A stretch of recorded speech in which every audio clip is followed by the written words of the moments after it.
Well, the UK Prime Minister Keir Starmer is back thinking he's on Team Trump and once again is bizarrely taking credit for the president's negotiations with Iran.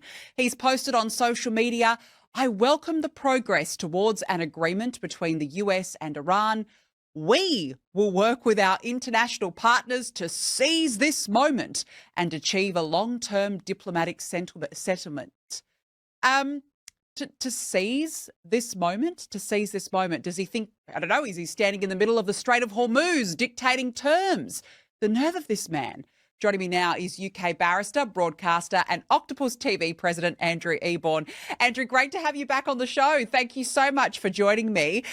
Look, we've seen throughout the Donald Trump, Iran negotiations, the to and fro, the UK Prime Minister Keir Starmer always seems to want to insert himself, and now he's back inserting himself again. Why? We love it, don't we? There's been that sort of wishy-washy approach from Starmer, and Trump has been, every single time he talks about Starmer, there's yet another insult. He said he was no Churchill. You remember that, when he was not offering air bases and so on and so forth. He was then sort of turning around and saying, well, you're too late. We don't need you now. We've already won.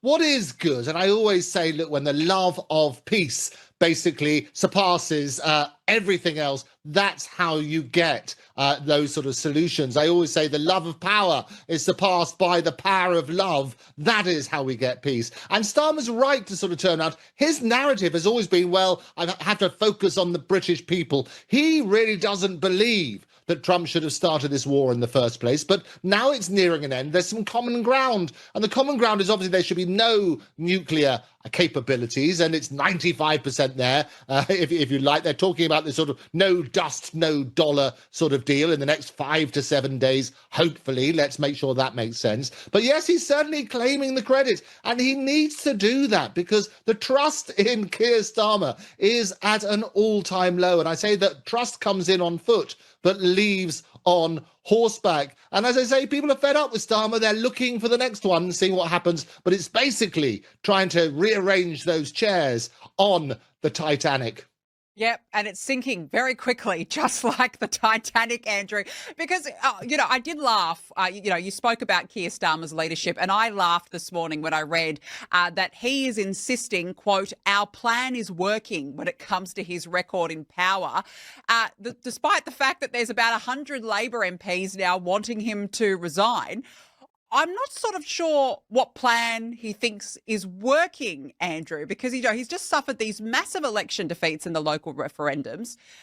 His MPs don't want him. Everyone's telling him go, go, go, and he's just clinging on desperately. So what sort of plan could he possibly be on about? Well, a cunning plan, if you look at Blackadder.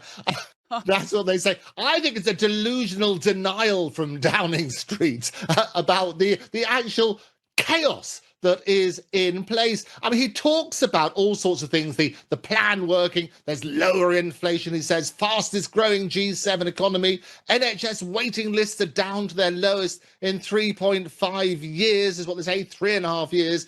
He cites also falling net migration. But the reality is this, yes, there are things like the national wage has been rising, 4.1%, I think it was in April. There's this Employment Rights Act he's got through, and they've got the Rental Rights Act as well. They've also scrapped this two-child benefit to lift hundreds of thousands of children out of poverty. The reality of this is obviously people with larger families are more likely, historically, to vote for Labour. So he's appealing to his electorate working on that sort of basis. But the reality is he's clutching at straws, and nobody really thinks he's going to be in post in the next few months. No, well, I mean, gosh, I thought that he would have been gone already, to be honest. I am just so shocked that weeks later we're still waiting, thinking, is Keir going to go today, tomorrow, when? So, look, let's wait and see on that.